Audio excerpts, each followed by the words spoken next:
ఈ summer holidays లో plan ఏంట్రా? అర్జెంటుగా ఈ మ్యాక్స్ బుక్ ని విసిరి పడేయాలి. రే సూర్య, ఈ రోజైనా మాతో రారా, జాలీగా సైకిల్ మీద రౌండ్ వేద్దాం. నేను రానురా.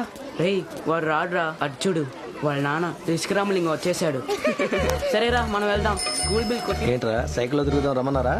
నువ్వు సరే అని వెళ్ళుంటే ఊటి కొండల మీద తొక్కమంది ఉండేవారు. నువ్వు ఫాస్ట్ గా వెళ్ళి ఒక రాయికు గుద్దుకొని మోకాలు చెప్పలు పగలు కొట్టుకొని కోతులు ఏంటారు పోయిన జన్మలో. పెద్దవాడనే మర్యాద ఉందా? స్కూల్ అయిపోగానే బుద్ధిగా ఇంటికి రావాలి. ఈయనే మా నాన్న రామలింగం.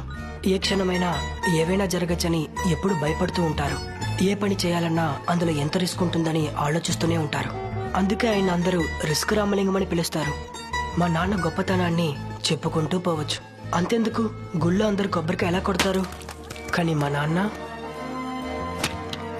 ఏంటి ఎలా కొడుతున్నావు? ఓపెన్ గా కొబ్బరికాయ కొట్టి అందులో 2 పెంకులు ఎగిరి కళ్ళలో గుచ్చుకుంటే రిస్క్. రాపోదాం. నాకు అమ్మ లేదు. ఇంట్లో నేను నాన్న మాత్రమే. పగలంతా పచారీ కొట్లో పని, రాత్రైతే ఇల్లు. ఇంతే ఆయన లోకం. సూర్య, రేపటి నుంచి నీకు సెలవులు. వచ్చే ఏడాదికి కావాల్సిన పుస్తకాలన్నీ నేను కొనిపెట్టేశాను. నువ్వు ఏ రోజు ఎప్పుడు ఏం చదవాలో అంతా టైం టేబుల్ వేసి ఉంచాను. చదువు మీదే దృష్టి పెట్టి మంచి మార్కులు తెచ్చుకున్నావు అనుకో, పెద్ద అయ్యాకే హ్యాపీగా బ్యాంక్ ఉద్యోగానికి వెళ్ళిపోవచ్చు. ఆ తర్వాత ఇంకే గొప్పింటి సంబంధం వస్తుంది. నాన్నకన్నా గౌరవంగా బతకొచ్చురా. ఇదిగో తిన. అందరికీ సమ్మర్ వెకేషన్ ఎప్పుడు వస్తుందా అని ఉంటుంది, కానీ నాకు మాత్రం ఎందుకు వస్తుందా అని ఉంటుంది. మళ్ళీ స్కూల్ ఎప్పుడు తెరుస్తారా అని రోజు లెక్క పెట్టుకుంటూ ఉంటాను. ఈ సంవత్సరం కూడా అలాగే గడిచిపోతుంది అనుకున్నాను. అప్పుడే రాజీవ్ నా లైఫ్ లోకి వచ్చాడు. భరత్ అంకుల్ కూడా. అయిపోయిందా? అక్కడెవరు ఇంకా దించేదే? ఏమయ్యా కృష్ణస్వామి, ఎవరైనా కొత్తగా దిగుతున్నారా? అవన్నీ నీకెందుకన్నా, ఇది పోలీస్ వ్యవహారం.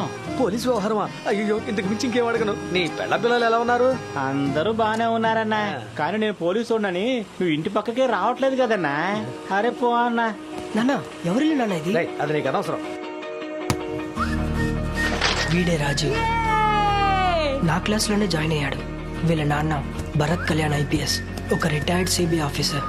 నా సమ్మర్ వెకేషన్ ఇలా, రాజీవ్ సమ్మర్ వెకేషన్ ఎలాగంటే. రాజీవ్, ఫ్యూచర్ లో నువ్వు పెద్ద పోలీస్ ఆఫీసర్ అవ్వాలంటే ఈ సమ్మర్ వెకేషన్ లో ఒక్క రోజు కూడా వేస్ట్ చేయకూడదు. Come on, catch it. Come on, I am timing it. Go. నేను ఎప్పుడు చూసినా భరత్ అంకుల్ వాళ్ళ అబ్బాయికి కొత్తగా ఇంట్రెస్టింగ్ గా ఏదో ఒకటి నేర్పిస్తూనే ఉంటారు. నాన్న అయిపోయింది. 70 seconds. రోజు రోజుకి వెనకపడిపోతున్నావు. 10 minutes on the plan. Punishment. Go. ఆయన నేర్పించే విషయాలు, విధానము నాకు బాగా నచ్చింది. ఫాస్టర్. నా వల్ల కావట్లేదు, నొప్పిగా ఉంది, కావట్లేదు.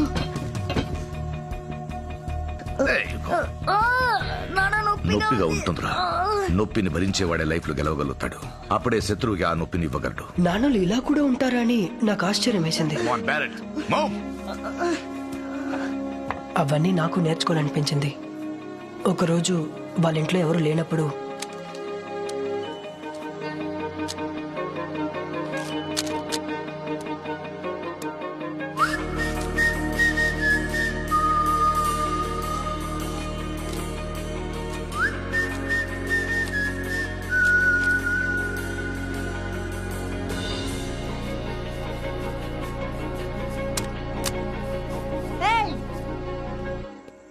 మా ఇంట్లోనే దొంగిలిస్తున్నావా? నీ పేరేంటి? సూర్య. పక్కింట్లో ఉంటున్నావు కదా? అవును అంకుల్. అందులో ఒక రూబిక్ క్యూబ్ మిస్ అయిందని నాకు తెలుసు. అది నువ్వే తీసావని కూడా నాకు తెలుసు. కాదు అంకుల్, ఐఎమ్ సారీ. మీరు ప్రతిరోజు ఏదో ఒకటి కొత్తగా నేర్పిస్తున్నారు. నేను నేర్చుకోవాలనుకున్నాను, అందుకే అంకుల్ వచ్చి తీశాను. గుడ్. తీసుకో. వద్దు అంకుల్, నేను నేర్చుకున్నాను. మా నాన్నతో మాత్రం చెప్పొద్దు అంకుల్. నేర్చుకున్నావా?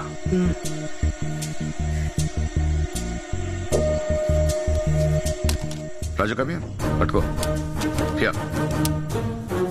మీరిద్దరూ ఒకేసారి దాన్ని సాల్వ్ చేయాలి. గెలిచిన వాడికి ఇదిగో ఈ 5 star. I'm turning it. Go.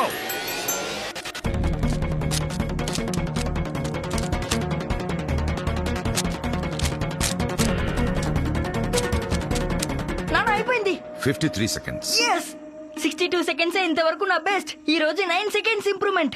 Sorry Rajiv, నీకంటే ముందే సూర్య కంప్లీట్ చేశాడు. 45 seconds. Good. Chocolate is yours. Thank you uncle. నీకింకా చాలా విషయాలు నేర్చుకోవాలని ఉందా? అవును అంకుల్.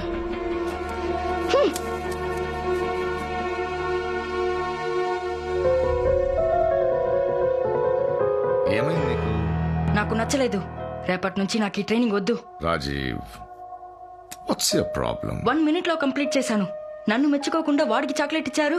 ముందు వాడిని ఇక్కడ నుంచి వెళ్ళిపోమనండి.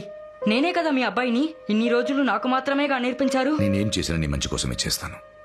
ఈ రూబిక్ క్యూబ్ ని 62 సెకండ్లలో ఎన్నాళ్ళ ముందు కంప్లీట్ చేశావు? పోయిన ఇయర్ సమ్మర్ హాలిడేస్. కానీ ఈ రోజు 53 సెకండ్లలో కంప్లీట్ చేశావు. ఈ స్పీడ్ కారణమేంటో ఆలోచించావా? కాంపిటీషన్. ఇన్నాళ్ళు నువ్వు ఒంటరిగా ప్రాక్టీస్ చేశావు. కానీ ఈ రోజు ఒక పోటీ అనగానే నీకే తెలియకుండా నీ బలం ఎలా బయటపడిందో చూసావా? నానా నేను చెప్పేది. Listen to me. నేను సర్వీస్ లో ఉన్నప్పుడు 13 సార్లు నన్ను హత్య చేయడానికి ప్రయత్నించారు. I got a bullet here. వాళ్ళు ఆల్మోస్ట్ గెలిచారు. ఇప్పుడు నాకు డెత్ థ్రెట్ లేదని కాదు. అందుకే ఎప్పుడూ అలర్ట్ గా ఉంటాను. ఎందుకంటే మనకు గురి పెట్టేవాళ్ళు కొన్నిసార్లు మనకంటే తెలివిగాను బలవంతులుగాను ఉంటారు. రేపు నువ్వు పోలీస్ ఫోర్స్ లో జాయిన్ అయ్యాక సూర్య లాంటి ఒకడు నీకు శత్రువు అయితే ఇలా ఏడుస్తూ కూర్చుంటావా, లేదా పోరాడి గెలుస్తావా? పోరాడి గెలుస్తాను నానా. That's my boy. Hey Rajiv, ఇదిగో నేను సగమే తిన్నాను, తీసుకో. Rajiv, give it back. Give it back. నీ బహుమతిని నువ్వే గెలుచుకోవాలి. ఓడిపోయినా బహుమతి ఇస్తారంటే గెలవాలన్న కసిపోతుంది. ఓకే, ఇప్పుడు వినండి. ఈ రోజు నుంచి మీరిద్దరూ కలిసి ట్రైనింగ్ తీసుకుంటారు. దీన్ని బడ్డీ పేరుని కమాండో ట్రైనింగ్ లో అంటారు. ఒంటరిగా ట్రైన్ అవ్వడం కంటే ఇందులో ఎన్నో రెట్లు రిజల్ట్స్ వస్తాయి. కానీ ముఖ్యమైన విషయం, ఒకరి కోసం ఒకరు కాంప్రమైజ్ అవ్వకూడదు. పోటీ అని వచ్చాక మీరిద్దరూ శత్రువులే. మిగతా సమయాల్లో the best friends, buddies. Yeah, shake your hands. That's it. నాలా ఓ మంచి పోలీస్ ఆఫీసర్ అవ్వాలంటే బాగా ట్రైన్ అవ్వాలి. అందులో చాలా ముఖ్యమైనది ఫోటోగ్రాఫిక్ మెమరీ. అంటే ఒక ప్లేస్ నో ఒక దృశ్యాన్నో చూసినప్పుడు అది ఒక ఫోటోలా మన బ్రెయిన్ లో ఉండిపోవాలి. ఇద్దరూ ఒకసారి కళ్ళు మూసుకోండి. మీ ఫోటోగ్రాఫిక్ మెమరీకి ఒక టెస్ట్. ఇప్పుడు మనం నడిచొచ్చాం కదా, వచ్చిన దారిలో ఏం చూసారో చెప్పండి. కార్న్ కొట్టు, బజ్జి కొట్టు, క్యారెట్ కొట్టు. రే సూర్య, స్వెటర్ కొట్టును వదిలేసావు. స్వెటర్ కొట్టు అంకుల్. ఒక పోలీసు వాడు ఎలా చూస్తాడో చెప్పనా? ఇప్పుడు నా వెనక చూడండి. పళ్ల కొట్లో 40 ఏళ్ల వాడు అరటిపండు తింటున్నాడు. టీ షాప్ లో 5 గ్లాసులు టీ పోస్తున్నాడు. స్వెటర్ షాప్ లో పాపకి పింక్ కలర్ షాల్ కప్పుతుంది. బొకే షాప్ లో ఎల్లో కలర్ పూలు పెడుతుంది. వీల్ చైర్ లో ఒక పెద్దావిడ ప్లమ్స్ కొంటుంది. అక్కడ ఒక బజాజ్ స్కూటర్ ఆగి ఉంది, TN 431408. పక్కనే మారుతి 800 ఉంది, TN 376843. Wow, super uncle. Surya, ఆ పెద్దావిడ చేతుల్లో 5 పళ్ళు ఉన్నాయి. అందులో ఒకటి కుళ్ళిపోయింది, చూసావా? అద్దరింది అంకుల్, మ్యాజిక్ లా ఉంది అది.